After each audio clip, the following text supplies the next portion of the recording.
Here is the alternator in here, or generator. Alternator means alternating current, and that's about as much as I know about it. This right here is your flywheel, and all these little pieces in here are magnets. Okay, and you can see there's a little bit of rust on there. The rust is where water has gotten in to the top, which is normal. You get a little bit of water in there, but it rusts up the magnets. Now, the magnets are only right here. They're very, very strong magnets. And this is the part right here. You can see how far that this shaft has to fit into here in order for it to lock right. In order to put this on, it is a royal total bitch. And I'll explain why. What you have is what's called here a Woodruff key and a nut. The key is just horrible.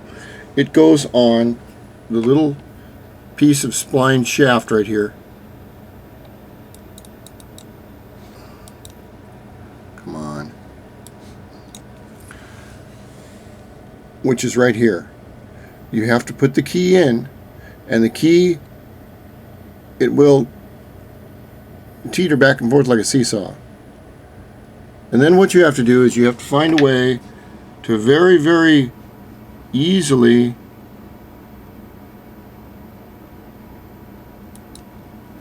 put this flywheel onto the shaft, and you cannot see the shaft.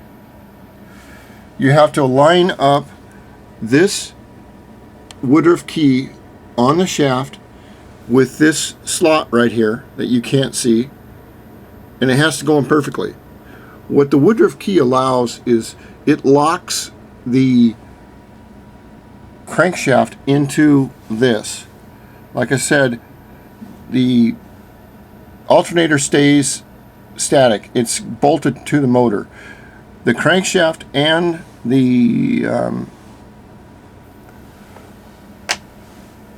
flywheel rotate around it, creating an electrical field to run the bike. And as you can see, it's got little bits of rust on it. What I would suggest you do is you take a little bit of fine oil, not water, but oil, and then you take some 1000 grit and go and get these magnets as clean as you can. Because remember, anything on the magnets will diminish the field that it creates. And this is the up close of the Woodruff key. It was designed by a guy named Woodruff, and it's a very, very excellent item to put on. But sometimes they'll stick in the slot, and what I'll do is I'll take a little file and file them maybe a little bit thinner in width, and just so they'll fit better. Because you may have to take this flywheel off 10, 15, 20, 30 times to get it to fit right. Okay, you see there's a slot. The problem with this is that the flywheel is generating a tremendous amount of magnetism. And you have to have that centerpiece beautifully in just the right, perfect order on the crankshaft, or it won't go on flush. And what the magnets do is, these magnets that are here, here, here, and here, they're all pulling this flywheel into the case at different angles. And you've got to try and hang on to it with your hands while it's trying to suck itself into the case. And it's a nightmare to do. It can be done, it just takes a little practice. But once you get the flywheel close to the case, it will want to just suck itself into the case. And you don't want to do that when you're trying to get the thing in. Now, this is a 1993 pre-94 starter, and this is a 94 2001 starter. You can tell it's a lot cheaper looking. They're basically the same thing. They do go on a little bit differently. I don't think that the 94 will fit in a 93, but they're if you can make them fit, they both work fine. The problem is that with what I found is if you get a really easy moving 98cc engine, the electric starter will work on it, but they're not designed to put up that much torque, because the bigger piston puts out a lot more compression and torque, and these little motors just can't turn them. What happens is they'll go and stop. They'll burn them out. And I'm still working on an electric motor. I have a secret design, and I'm not willing to discuss it right now. But I take the motors off of every bike that I get. They're about $60 in the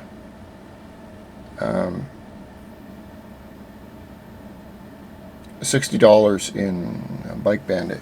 There is the dimensions on the outside of that one, and as you can see, and what this little spline shaft does is that gets on your,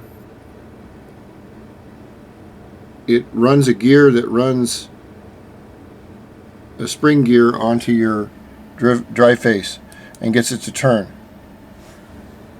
Here's your other, the old style. The old style was built better. I guess you could say that about everything.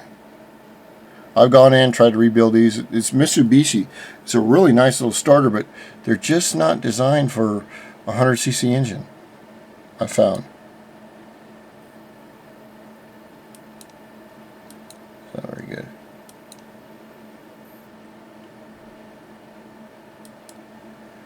And here's where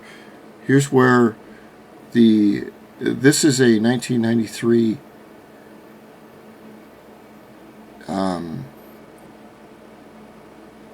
starter, and it has to fit flush into this 94 case with both of these tines hitting each other, the little ears, and it doesn't work. That's one thing the Japanese, well, a lot of people do, is they will use the same starter basically, but they'll change it just a tiny bit to where you can't use the old parts. You're gonna have to go buy the brand new parts to make them work.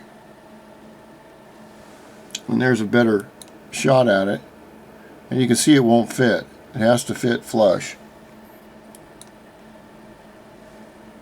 And I've just been working on a way to make it work, but I've only found on my 98cc did the starter ever work before it burned out, because it's like taking a starter like this and trying to turn over a 426 cubic inch Hemi. It's not going to work. It's just going to burn it up, because they were never designed to do that kind of work. And you'll notice all the cases together now right here. All of this gray motor seal is, I put an extra line of it all the way around on the bottom of the motor, everything. This has not been JB welded in yet, but if I happen to find any oil or grease in these cases, halves, I'll know that I have a leak somewhere and my perfect air pump is leaking. Now this is a little bit of a fix that I did on one of mine to see if it would work. And as you can see, it does work. But it doesn't, oh, this is a 94, so. No, I guess it's not a 94, it'd be a 93.